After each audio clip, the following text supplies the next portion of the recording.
Good morning students.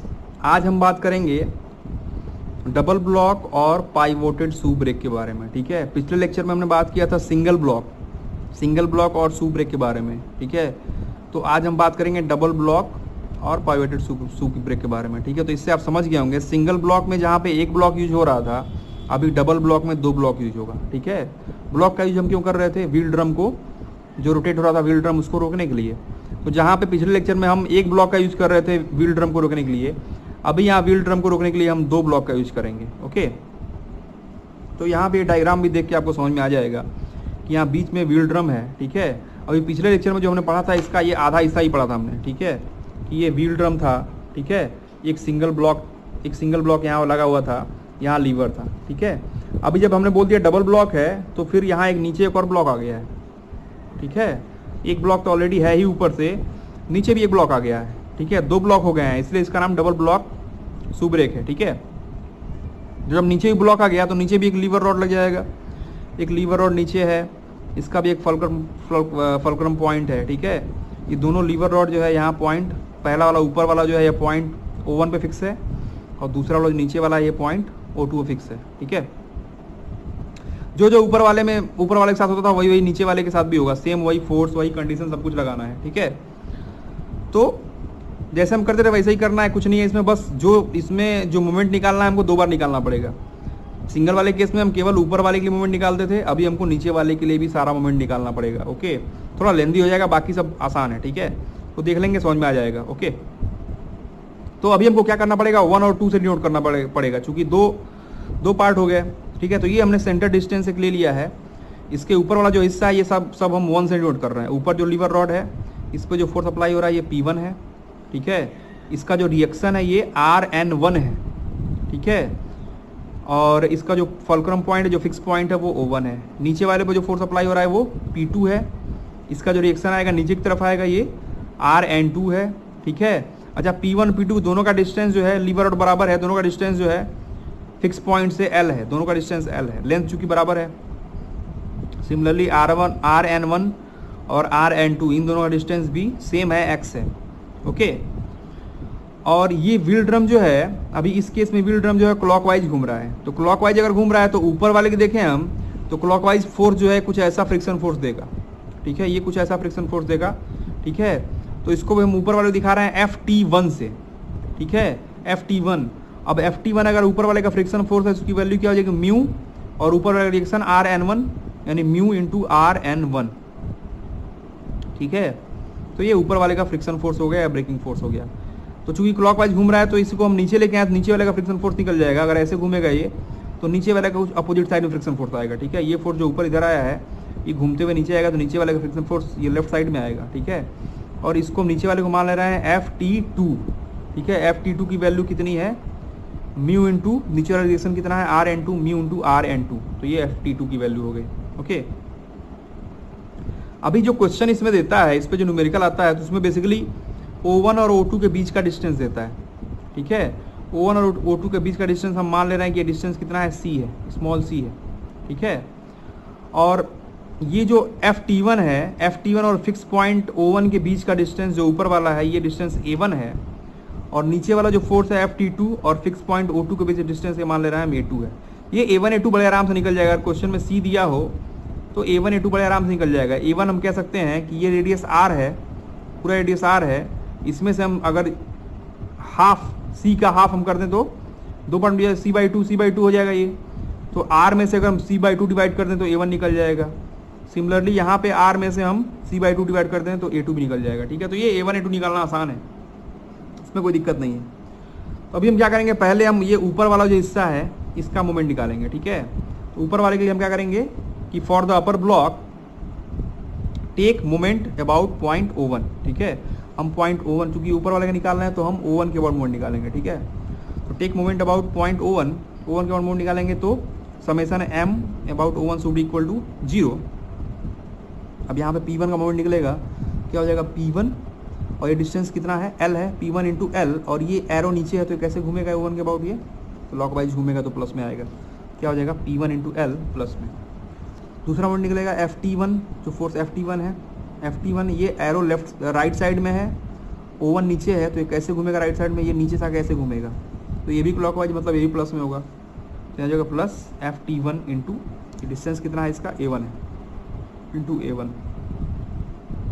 तीसरा जो force है रिएक्शन फोर्स, तो RN1 ये ऊपर की तरफ है तो ये तो हमेशा निगेटिव ही आता है, यहाँ भी निगेटिव ही आएगा, पॉइंट 2 के अबाउट ये घूमेगा तो ये एंटी क्लॉकवाइज घूमेगा, तो ये क्या हो जाएगा माइनस RN1 डिस्टेंस कितना है x into x equal to 0।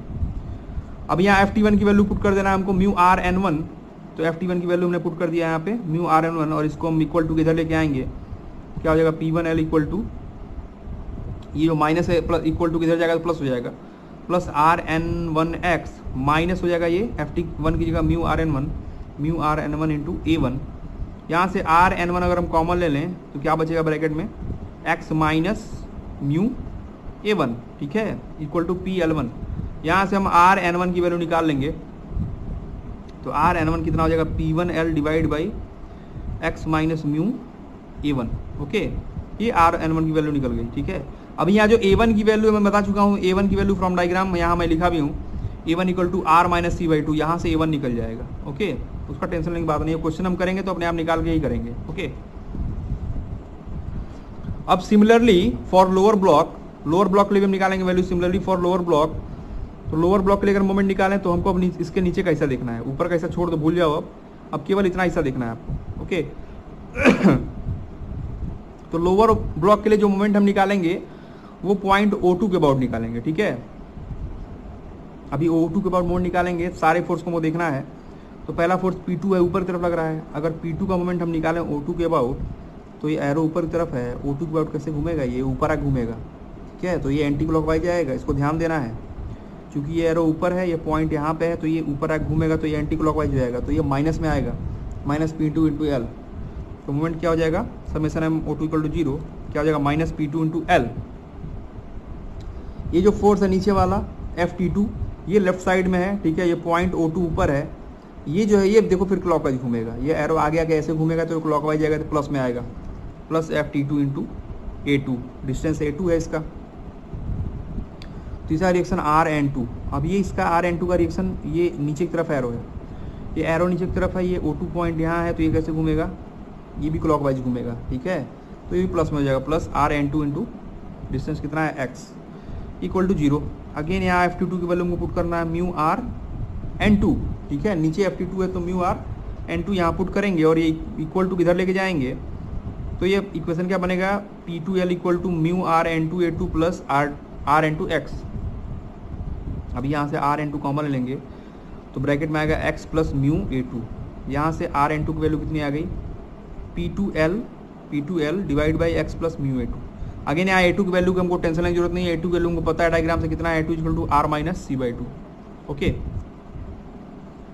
अभी हमको निकालना है ब्रेकिंग टॉर्क, ठीक है। मेन पर्पज हमारा वही है जो सिंगल ब्लॉक में भी हम कर रहे थे कि ब्रेकिंग टॉर्क कितना हो रहा है TB। अभी यहाँ पे दो फोर्स हो गया है FT1 और FT2, ठीक है, और दोनों का जो रोटेशन है वो क्लॉकवाइज ही है, तो ब्रेकिंग टॉर्क में दोनों फोर्स प्लस हो जाएंगे, ठीक है।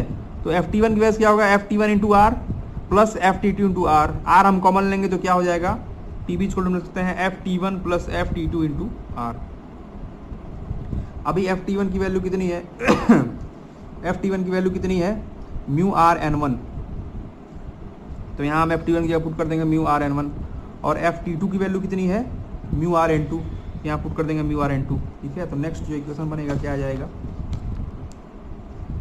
TB equal to mu RN1 plus mu RN2 into R। अभी RN1 और RN2 की वैल्यू ऑलरेडी हम निकाल चुके हैं इक्वेशन में, ठीक है। तो इसको हम यहाँ पुट कर देंगे, RN1 की वैल्यू कितनी आई थी यहाँ इक्वेशन में देख सकते हैं, RN1 आया था P1L upon x minus mu A1, यहाँ पुट कर देंगे P1L upon x minus mu A1 plus RN2 की वैल्यू कितनी, अच्छा यहाँ म्यू हमने कॉमन ले लिया है, म्यू कॉमन ले लिया तो यहाँ RN2 की वैल्यू कितनी आई थी इक्वेशन में, RN2 आया था P2L upon mu A2 plus x plus mu A2, ठीक है। ये वैल्यू पुट कर देंगे RN2 की जगह, तो यहाँ हो जाएगा P2L upon x plus mu A2 whole bracket into small r। तो ये ब्रेकिंग टॉर्क का फॉर्मूला आ गया, ठीक है। अगेन यहाँ पे आपको फॉर्मूला याद करने की जरूरत नहीं है, ये केवल मेथडोलॉजी समझने की जरूरत है, ठीक है। क्योंकि यहाँ पे जो है जब क्वेश्चन हम सॉल्व करेंगे तो उसमें Rn1 और Rn2 की वैल्यू जो है न्यूमेरिकल वैल्यू हमको मिलेगी, ठीक है। ये पूरा फॉर्मूला से मतलब नहीं है। Rn1 और Rn2 का न्यूमेरिक वैल्यू मिलेगा, उसको सीधे यहाँ पुट करेंगे, हमको टीबी का वैल्यू मिल जाएगा, ठीक है। तो इतना फॉर्मूला याद करने की जरूरत नहीं है, हमको बस मेथोडोलॉजी समझना है कि यहाँ मोमेंट कैसे निकालना है, ठीक है। बस वो चीज़ समझना है, उसका न्यूमेरिकल हमको यूज करना है। अच्छा एक बात और, ये डायग्राम जैसे यहाँ पे हॉरिजॉन्टल डायग्राम दिया है, ये कभी कभी वर्टिकल डायग्राम भी क्वेश्चन में देता है, ठीक है। उसको देख के घबराने की जरूरत नहीं है। जैसे डायग्राम ये ऐसे भी दे सकता है, ये डायग्राम जो है ये वर्टिकल हो गया अभी से भी, ठीक है। ऐसे भी क्वेश्चन में आ सकता है, बुक्स में ऐसे डायग्राम भी दिए हैं, तो इसको देख के घबराने की जरूरत नहीं है, ठीक है। काम वही करना है, मोमेंट वैसे ही निकालना है हमको, ठीक है। हमको उस मोमेंट में ध्यान देना है कि कैसे कहाँ क्लॉकवाइज है, कहाँ एंटी क्लॉकवाइज है। क्लॉकवाइज के लिए प्लस साइन लेना है और एंटी क्लॉकवाइज के लिए माइनस साइन लेना है, ठीक है। तो इसको ऐसे ऐसे करके हम सॉल्व कर सकते हैं बड़े आराम से, ठीक है। Thank you.